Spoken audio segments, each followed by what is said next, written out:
Assalamualaikum warahmatullahi wabarakatuh. Halo teman-teman. Kami dari kelompok 1 mata kuliah Psikologi Abnormal, dosen pengampu Umi Najwa MTQ.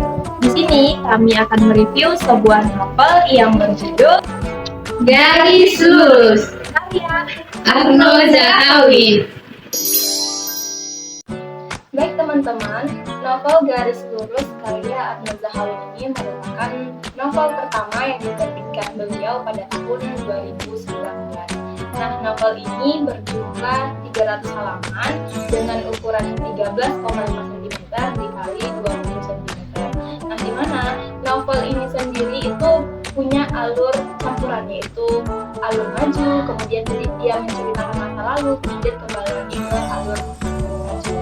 Nah, novel ini sendiri itu bercerita tentang seorang tokoh yang bernama Miko dengan segala cerita unik dan juga cerita yang penuh dengan persahabatan, kemudian penuh dengan perjuangan dan juga harapan impian cita-citanya, di mana tokoh Miko ini sendiri itu menderita penyakit yang dinamakan dengan Asperger dan juga OCD.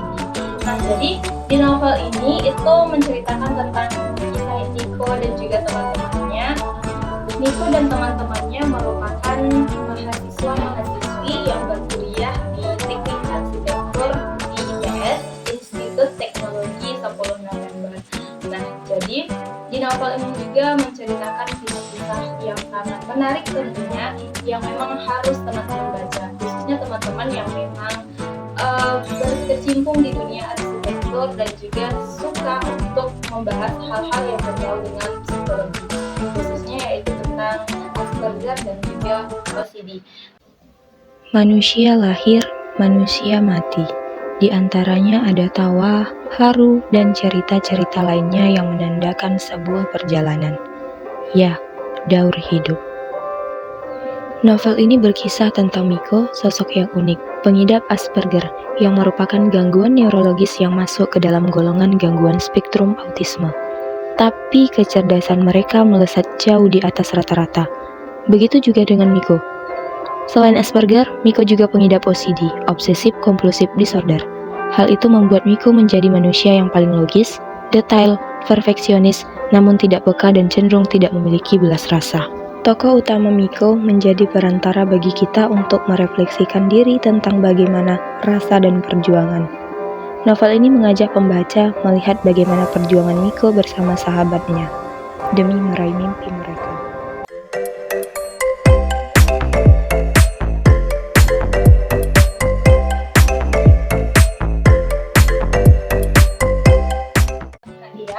Bisa kakak ceritakan sedikit tentang kepribadian dari Miko, kemudian perjalanan hidupnya Miko bersama teman-temannya mungkin, dan dia juga dikatakan bahwasanya Miko ini pengidap Asperger dan juga OCD ya kan?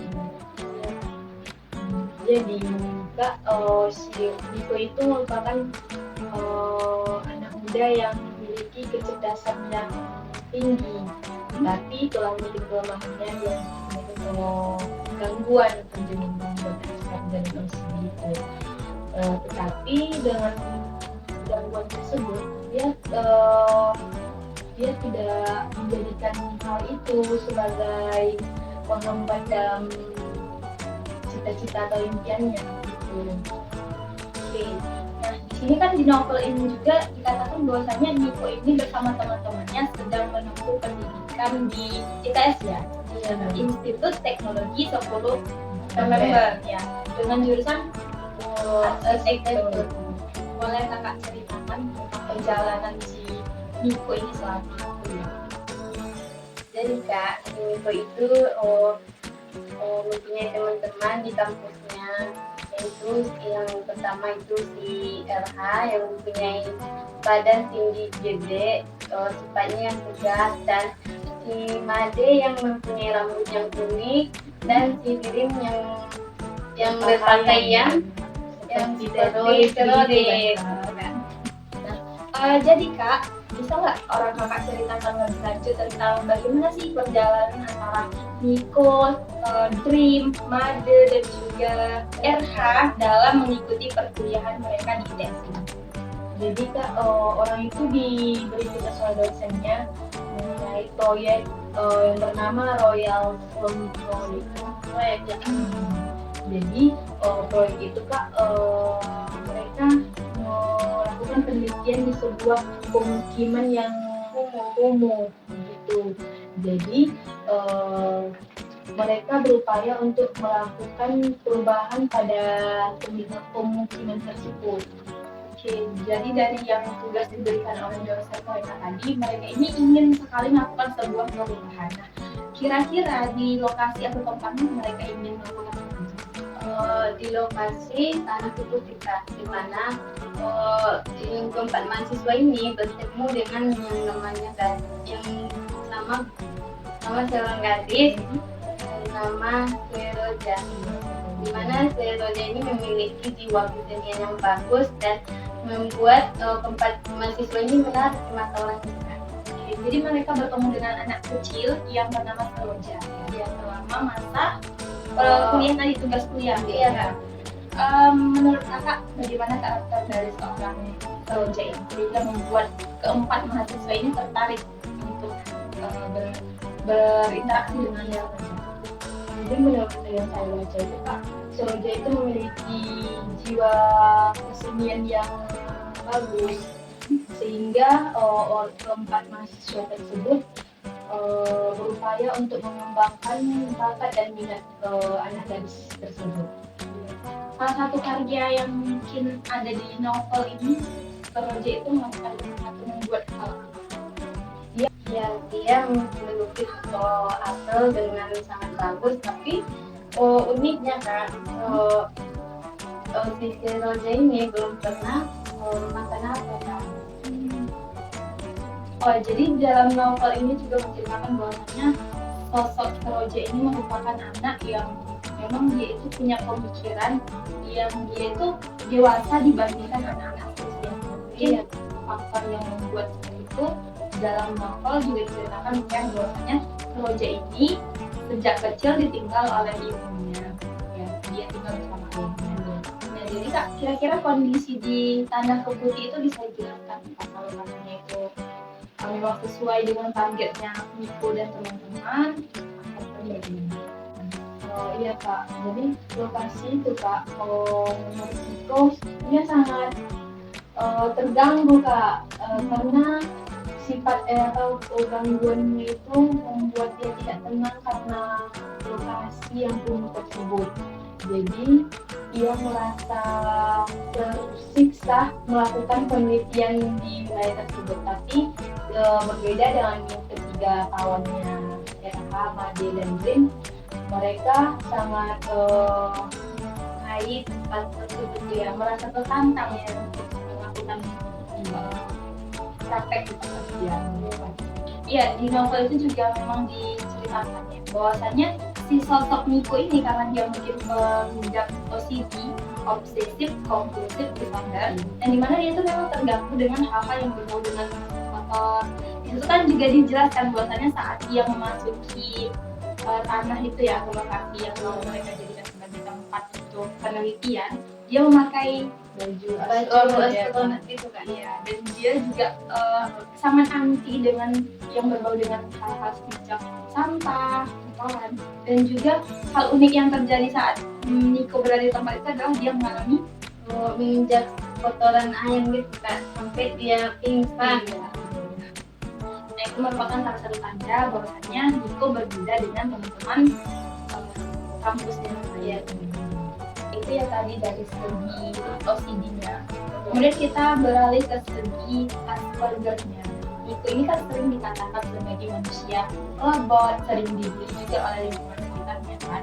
Terus dia disebut dengan Aspiet. Nah, kira-kira dari segi mana Niko dikatakan sebagai pembuat Asperger dalam cerita ini?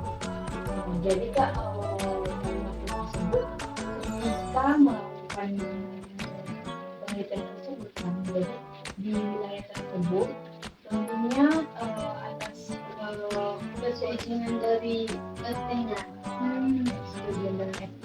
tentunya diawasi oleh dosennya. Jadi ternyata Kak, teman-teman tersebut dilakukan penggusuran Kak. Jadi ketika penggusuran tersebut terjadi kericuhan yang menyebabkan gadis kecil yang bermasalah tersebut mengalami kecelakaan sehingga menyebabkan dia meninggal. Jadi sampai sejauh ini dari sejak mereka berniat melakukan penelitian di tempat itu, kemudian terjadi kericuhan, pergusuran lahan di tanah Putih, kemudian mengakibatkan tewasnya anak kecil yang bernama Ojak. Dan kira-kira apa respon dari teman-teman itu dan juga Miko sendiri? Kalau dari Miko Kak, dia tidak bisa menggambarkan perasaannya yang sedih gitu kan. Kalau teman-temannya bisa menggambarkan. Iya Kak, jadi si Miko tersebut memang si Soraya itu meninggal, ya sekedar ya bagaimana lagi, memang kan semua manusia akan ada waktunya meninggal. Jadi dia bersimpangan dengan teman-temannya, teman-temannya sangat merasakan kesedihan atas meninggalnya Soraya tersebut. Oke, di situ ya sisi dari kelainan yang dialami oleh Miko tadi.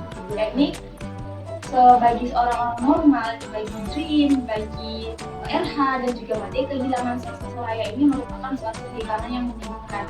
Tetapi berbeda halnya dengan Miko sendiri, yang dia tuh ya sekedar memang sengaja dia tahu nih sengaja udah meninggal, tetapi dia tidak bisa mengekspresikan perasaannya.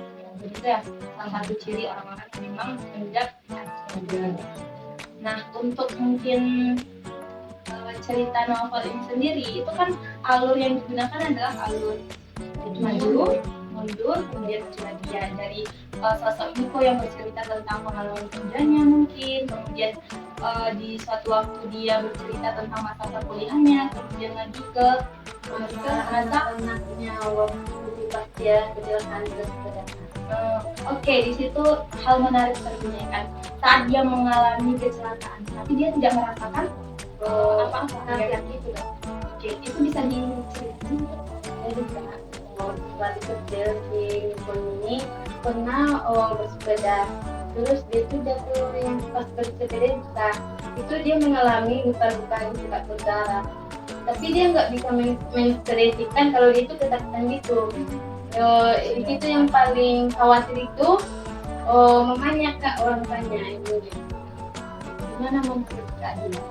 Jadi Kak, dari yang Miko lalui tersebut, disitulah perilaku asistennya itu dia tidak menampakkan bahwasannya seperti orang normal. Biasanya kan anak kecil Kak, kalau mengalami luka robek besar, pasti anak kecil itu menangis. Tapi beda dengan Miko ini, dia tidak melihatkan apapun, dia hanya memberikan ekspresi datar gitu Kak.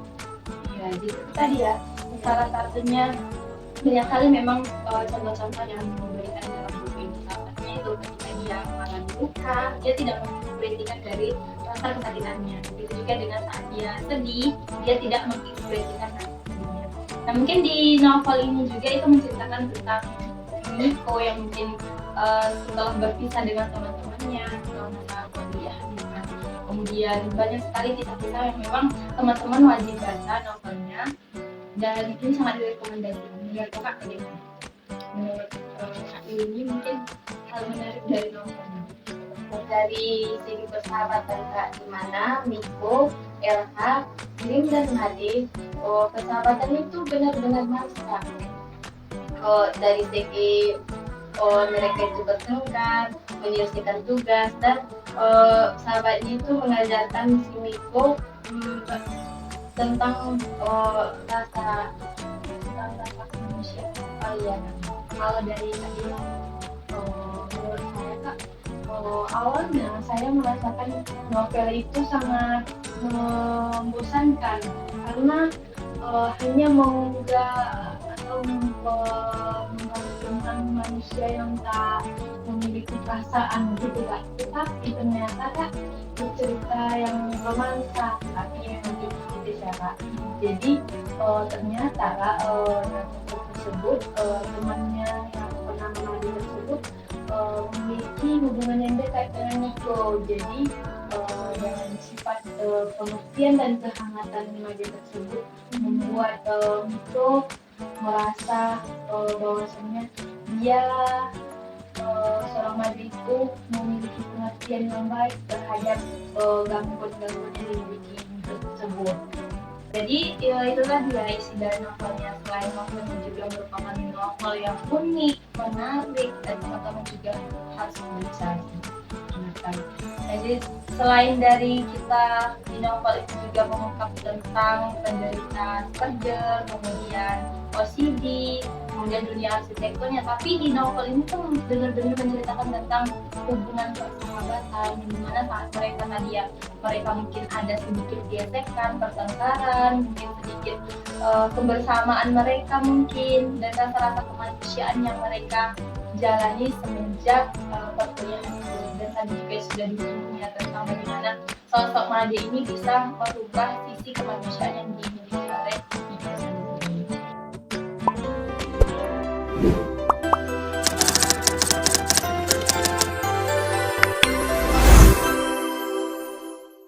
Baik teman-teman, dari novel Garis Lurus tersebut itu ada sisi menarik yang memang akan kita bahas, yaitu yang pertama ada Asperger dan juga OCD. Nah, kali ini saya akan membahas tentang Asperger sendiri. Nah, Asperger ini masuk ke dalam kriteria DSM-4 pada tahun 1949. Nah, di mana disabilitas dari Asperger ini itu berdiri sendiri. Salah satu ciri-cirinya adalah kesulitan dalam berkomunikasi. Namun pada tahun 2013 Asperger ini sendiri itu kemudian dimasukkan ke dalam autis, yaitu digabung menjadi DSM-5, yang dimana salah satu ciri-ciri daripada Asperger ini masuk ke dalam kriteria autis, yaitu autis spektrum disorder. Nah, dimana yang membedakannya adalah masa pertumbuhan daripada ataupun masa perkembangan yang dialami oleh orang-orang yang mengidap daripada Asperger dan autis. Salah satu perbedaannya adalah anak-anak yang menderita Asperger itu cenderung mengalami masa pertumbuhan yang lama di awal, tetapi pada masa pertumbuhan berikutnya itu bisa sejalan, bahkan bisa mengejar ketertinggalan yang ada di keterlambatan yang ada di masa awal. Nah, autis sendiri itu dan juga Asperger yang tentunya mempunyai kesamaan, yaitu sama-sama kesulitan dalam membangun hubungan dan juga komunikasi dengan orang lain, kesulitan untuk berinteraksi dan lain sebagainya. Nah, di novel ini kan tadi juga sudah disinggung ya tentang Asperger yang dialami oleh sosok Nico, di mana Nico ini dianggap sebagai manusia robot, manusia yang tidak punya perasaan, sering juga dianggap sebagai alien, aspies, dan lain sebagainya. Yang dimana Nico ini kerap mendapatkan bulian dari orang-orang sekitarnya karena dia berbeda dari orang normal pada umumnya. Yang dimana Asperger ini sendiri tidak memiliki perasaan ataupun tidak memiliki imajinasi rasa, sama halnya dengan di novel yang mengatakan bahwasanya selayaknya 1+1 adalah 2. Mereka hanya berpikiran logis dan tidak bisa mengekspresikan bentuk daripada misalnya rasa senang, sedih, sakit, bahagia, dan lain sebagainya. Nah, jadi Asperger ini sendiri ya punya ciri-ciri. Salah satunya adalah yang pertama, bicaranya memang lancar, tetapi kadang ada kata-kata yang memang dia ulang-ulang. Yang kedua adalah kesulitan untuk percakapan. Nah, jadi memang sama halnya dengan Nico sendiri, ya, dia memiliki kesulitan dalam mengekspresikan bagaimana perasaan dia. Kemudian ketika dia, contohnya saat dia kehilangan Mr. Roja, misalnya saat menyaksikan bahwasanya Mr. Roja sudah meninggal dunia, tapi bukan ekspresi kesedihan yang dia tunjukkan, melainkan berbeda halnya dengan orang-orang normal. Begitu juga saat dia mengalami luka-luka sejak kecil, dia bahkan tidak menangis, padahal di sekujur tubuhnya, tangan, kaki, dan juga wajahnya itu mengalami luka-luka yang memang ketika dialami oleh orang-orang normal itu sangatlah sakit, dan pastinya anak-anak seusia segitu pasti akan menangis, ya. Kemudian Yang ketiga adalah sulit dalam memahami bahasa. Nah, begitu halnya dengan Miko tadi, ketika teman-temannya melakukan sedikit humor ataupun berbicara tentang hal-hal seperti metafora, kemudian sarkas, dan lain sebagainya, hiperbola, dia kesulitan dalam memahami makna-makna atau kata-kata seperti itu. Jadi begitu juga dengan orang Asperger pada umumnya, mereka akan sulit untuk mengerti hal-hal yang berbau seperti itu. Misalnya ketika dia diminta untuk menceritakan makna tersirat dari cerita ataupun alur yang sudah ada, mereka pasti akan kesulitan untuk membahas ataupun menceritakan kembali kisah-kisah itu, karena mereka hanya punya pemikiran logis tapi tidak bisa untuk mengerti makna-makna dari istilah-istilah tadi. Kemudian kesulitan selanjutnya adalah orang-orang Asperger ini cenderung dikatakan tidak mempunyai rasa empati ataupun rasa kepedulian. Misalnya ketika ada orang lain yang mengatakan, saya lapar, saya haus, orang-orang Asperger cenderung menjawab dengan kata, oke. Nah, jadi itu kan merupakan salah satu hal yang berbeda dari orang-orang umum ataupun orang-orang normal pada umumnya. Kemudian adalah menghindari kontak mata, menghindari sentuhan, dan juga tidak suka dengan lingkungan baru ataupun keramaian. Begitu juga halnya yang dialami oleh Miko sendiri ketika dia dihadapkan dengan situasi yang mungkin tidak sesuai dengan perencanaannya, maka dia akan terganggu. Dia tidak suka bersalaman dengan orang-orang, kemudian dia tidak suka dipeluk, dan juga dia tidak suka berkelompok. Nah, bagi Miko sendiri, berkelompok itu merupakan salah satu hal ataupun neraka baginya. Begitu juga dengan orang-orang yang cenderung mengidap Asperger. Mereka akan menutup ataupun mereka akan menghindari kelompok-kelompok yang baru, orang-orang baru, ataupun lingkungan-lingkungan yang memang itu berkelompok. Kemudian berbicara dengan nada suara yang datar-datar saja. Mereka tidak menunjukkan ekspresi ketika mereka mengatakan sesuatu hal yang mungkin bagi kita itu lucu, maka ekspresi yang mereka tampilkan adalah sesuatu yang datar. Makanya mereka sering dikatakan sebagai manusia robot. Dan juga mereka terlihat seperti orang-orang yang punya minat sempit dan obsesif. Nah, mungkin sebagian dari orang-orang Asperger juga mengidap OCD. Nah, jadi dari gangguan ataupun dari hal ketidaknormalan yang dialami oleh orang-orang Asperger itu bisa dilakukan cara-cara atau penanganan yang mungkin terbaik. Salah satunya yang dilakukan oleh Miko sejak kecil adalah dengan terapi.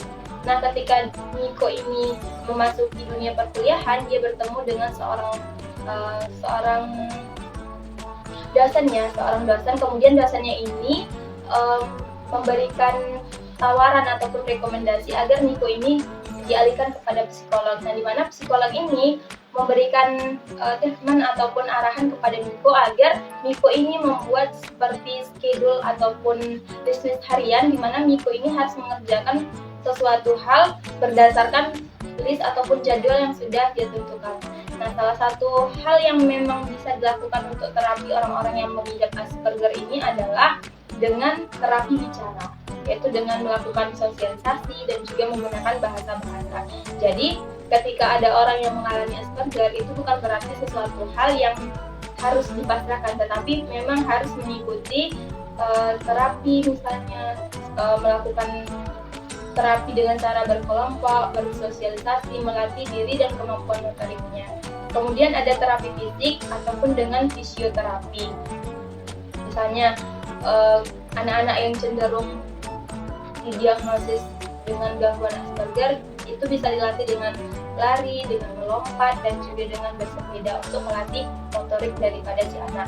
Kemudian ada terapi okupasi, di mana ada terapi fisik, terapi kognitif, dan juga bagaimana terapi-terapi itu bisa dijalankan dengan seefektif mungkin. Kemudian yang terakhir ada terapi perilaku kognitif.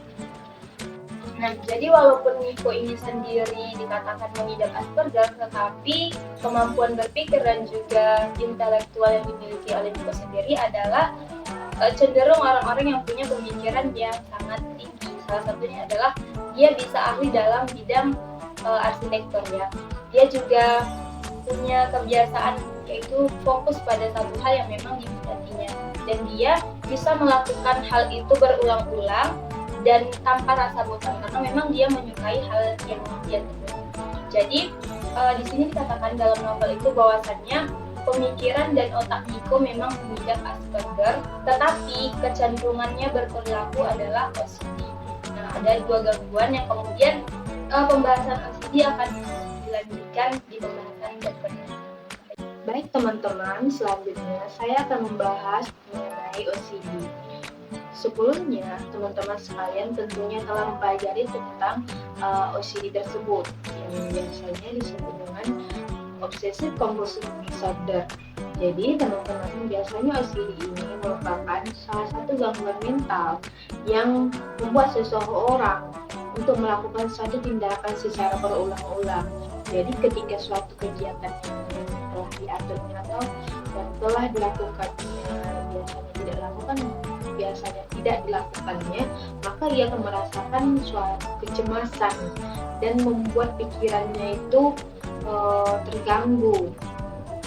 Jadi dalam novel yang kami bahas tersebut, perilaku OCD yang ditunjukkan oleh Nico biasanya tentang ritual pembersihan yang berlebihan. Misalnya dalam novel tersebut, Nico selalu memakai baju astronot tentunya. Ia memakai baju astronot dan sering membersihkan benda-benda di sekitarnya. Dia selalu membersihkan meja-meja atau sekitarnya dengan disinfektan sehingga ia merasakan kenyamanan ketika dia telah membersihkan hal-hal yang ada di sekitarnya.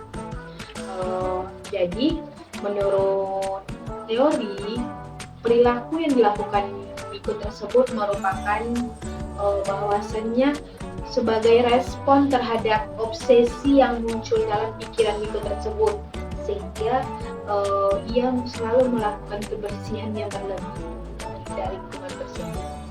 Selanjutnya, Nico selalu mengatur tata letak kesimetrisan dalam kehidupannya. Jadi, seorang Nico ini kecenderungan untuk mengatur benda-benda dengan pola tertentu dan simetris. Di novel, dia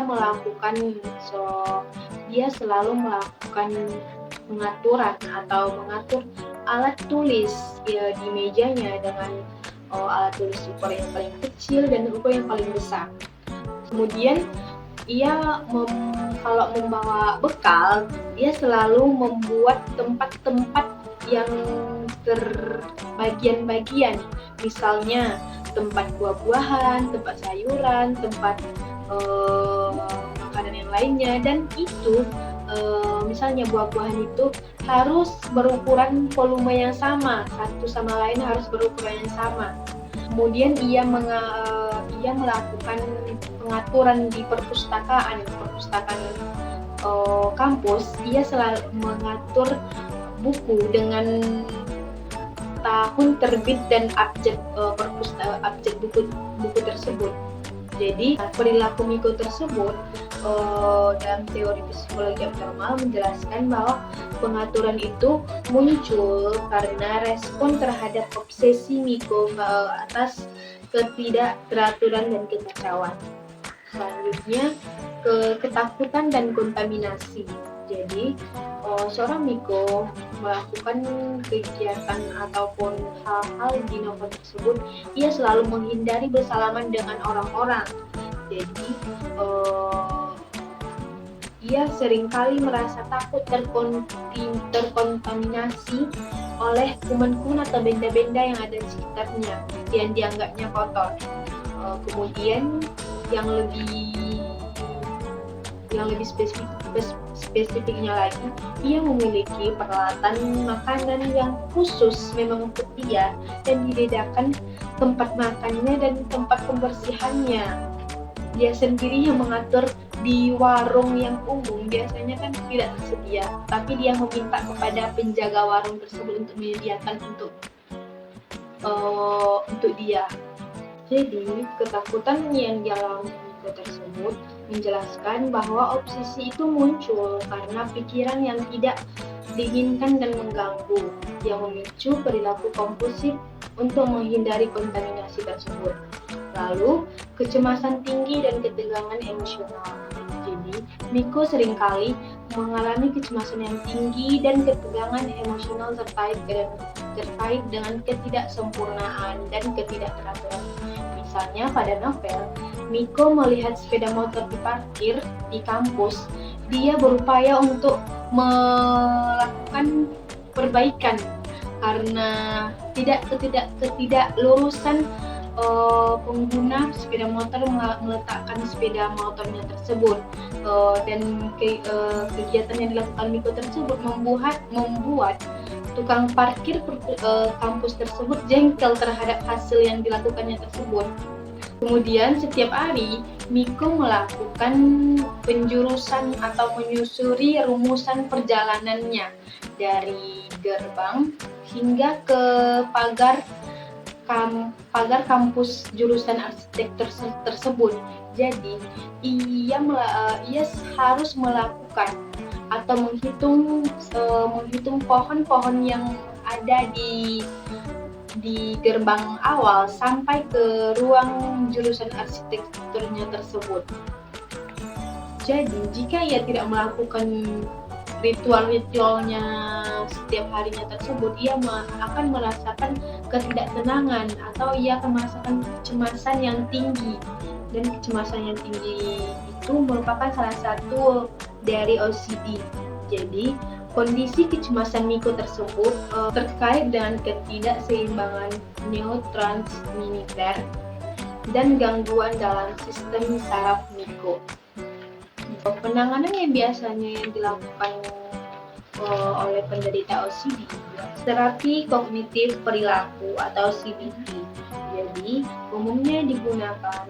Miko mungkin akan bekerja sama dengan seorang medis atau seorang terapis yang akan membantu mengidentifikasi dan mengubah pola pikir perilaku yang terkait dengan OCD. Jadi terapis ini akan membantu Miko mengenali obsesi dan kompulsi yang muncul dalam pikirannya serta memberikan strategi untuk menghadapinya. Jadi Miko juga akan mungkin diajarkan teknik pengendalian kecemasan dan mengulangi perilaku kompulsifnya tersebut. Jadi terapi CBT ini sangat membantu Miko mengurangi kecemasan dan mengatasi obsesi kompulsi yang mengganggu kehidupannya sehari-hari. Lalu mungkin penanganan yang dilakukan selanjutnya, penanganan yang lain yang dilakukan yaitu terapi eksposur dan respon pencegahan atau ERP.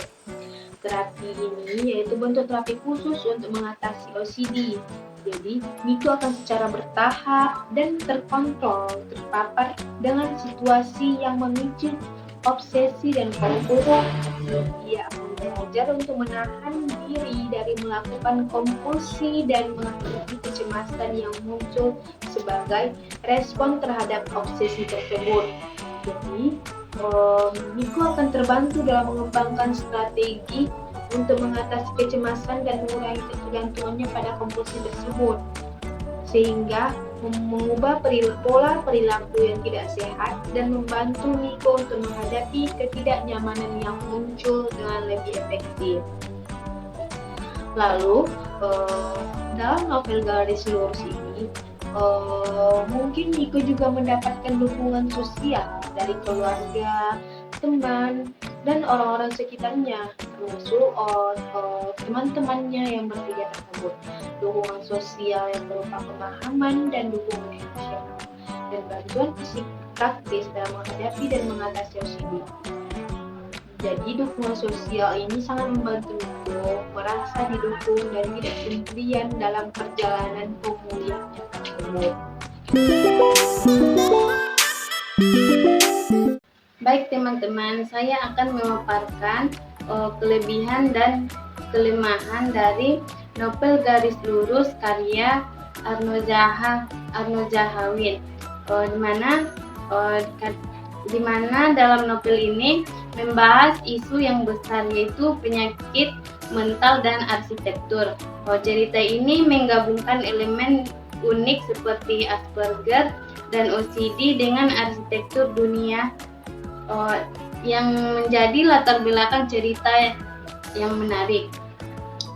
Cerita ini membahas dunia dari perspektif pengidap Asperger dan OCD yang memberikan pemahaman baru bagi pembaca. Novel ini juga menunjukkan bagaimana elemen ketiga yaitu Asperger, OCD, dan juga arsitektur dapat digabungkan menjadi cerita yang menarik. Selanjutnya persahabatan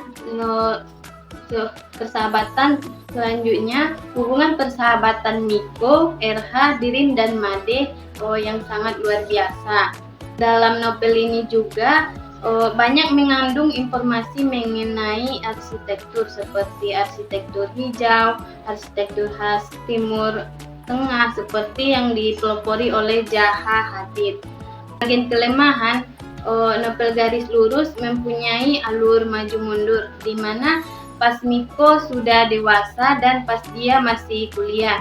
Tetapi cerita ini lebih menitik beratkan waktu Miko masih kuliah di arsitektur. Dan penulis tidak menambahkan catatan kaki sebagai penjelasan beberapa istilah arsitektur yang menimbulkan kebingungan. Kelemahan dari novel ini yaitu di novel ini tidak dibuat catatan kaki sebagai penjelasan beberapa istilah arsitektur, bahasa Jawa, dan bahasa Inggris. Ingin membacakan sedikit kata-kata menarik yang kami kutip dari novelnya. Semakin kita melepaskan segala yang kita miliki, semakin kita akan kembali ke titik di mana kita sudah tanpa beban. Jika obsesinya bagus, maka akan menjadi hal yang luar biasa, menguntungkan hasilnya. Namun jika obsesinya ternyata justru kepada hal yang kurang bagus, itu yang perlu dibimbing dan untuk diperbaiki. Dan kata-kata terakhir adalah, kau mungkin tidak sempurna, tapi Tuhan tidak pernah membuat kesalahan dalam menciptakan sesuatu. Mungkin cukup sekian di teman-teman pada hari ini. Kami dari kelompok 1 mengucapkan terima kasih karena sudah menonton. Mungkin kami akhiri. Assalamualaikum warahmatullahi wabarakatuh.